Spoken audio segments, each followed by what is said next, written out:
السلام علیکم۔ 3 شخصوں کا امتحان، ایک سچی کہانی۔ بہت پرانے زمانے کی بات ہے کہ بنی اسرائیل قوم کے 3 آدمی تھے، ایک کوڑی، دوسرا گنجا اور تیسرا اندھا۔ وہ تینوں بہت غریب اور کنگلے تھے۔ اللہ تعالیٰ نے ان تینوں کا امتحان لینا چاہا اور پھر ایک فرشتہ بھیجا۔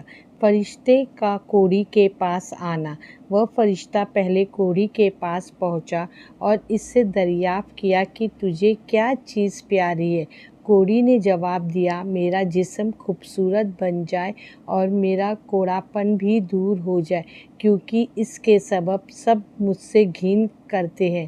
فرشتے نے اپنا نورانی ہاتھ کوڑی کے بدن پر پھیرا، جس سے اس کا کوڑا پن جاتا رہا اور بدن کی کھال نرم اور چکنی ہو گئی۔ پھر فرشتے نے پوچھا کہ تمہیں کون سا مال پسند ہے؟ اس شخص نے کہا، اونٹ۔ فرشتے نے 10 ماہ کی حاملہ اونٹنی اس کے سپرد کیا اور برکت کی دعائیں دی۔ وہ وہاں سے روانہ ہوا۔ فرشتے کا گنجے کے پاس آنا۔ اب فرشتہ گنجے کے پاس آیا اور پوچھا، تجھے کون سی چیز زیادہ پیاری ہے؟ اس نے کہا کہ میرا جسم خوبصورت اور بال خوشنما ہو جائے۔ فرشتے نے گنجے پر بھی اپنا ہاتھ پھیرا اور وہ خوبصورت ہو گیا اور اس کے بال واپس آ گئے۔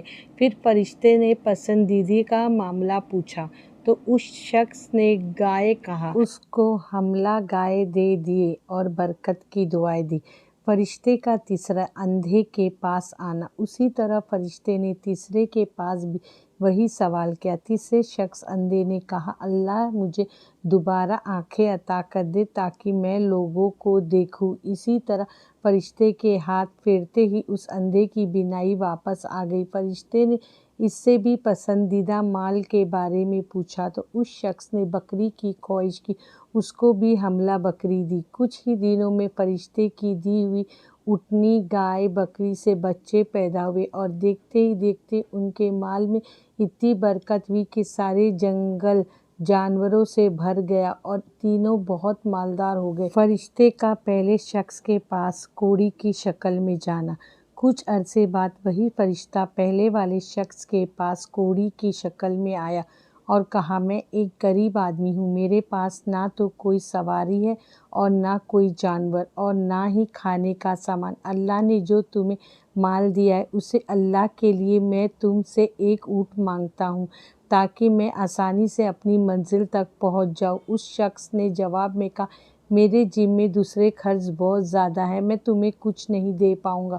فرشتہ بولا، میں تجھے پہچانتا ہوں، کیا تو وہی کوڑی نہ تھا جس سے لوگ گھن کرتے تھے؟ اور کیا تو پہلے مفلس نہ تھا کہ اللہ نے تجھے مالدار کر دیا؟ اس نے کہا، میں مفلس کب تھا، میں تو خاندانی امیر ہوں۔ فرشتہ بولا، اگر تو جھوٹا ہے تو تو پہلے جیسا ہو جائے۔ چنانچہ وہ پہلے جیسا کوڑی اور کنگال بن گیا۔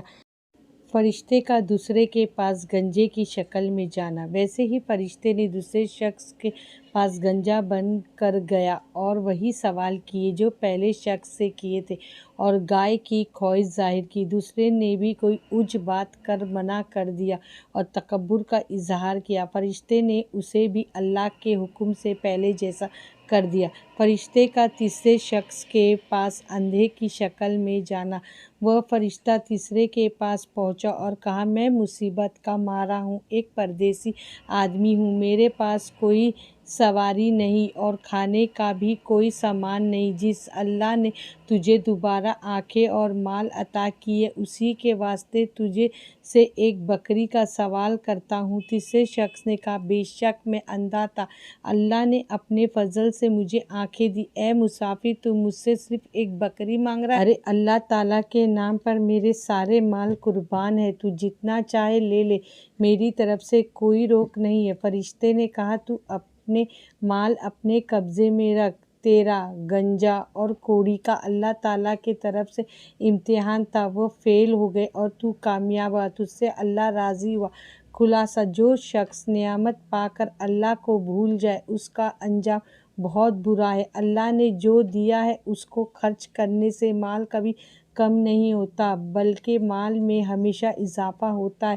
ہمارے پیارے نبی صلی اللہ علیہ وسلم کی حدیث کا مفہوم ہے کہ اللہ کے راستے میں خرچ کرنے سے اگر مال کم ہو تو مجھ سے لے لو، اور سود مال کو دیمک کی طرح کم کرتا ہے اور بہت بڑا گناہ ہے۔ دین کی صحیح معلومات قرآن اور حدیث کے پڑھنے و سیکھنے سے حاصل ہوگی انشاءاللہ۔ اگر آپ کو ہماری ویڈیو سے کچھ سیکھ حاصل ہوئے تو ہمیں لائک، شیئر اور سبسکرائب ضرور کیجیے گا، اور نوٹیفیکیشن کا بیل بٹن آن رکھیں کہ ہماری ویڈیو آپ تک پہلے پہنچے۔ اللہ حافظ، دعا میں یاد رکھیے۔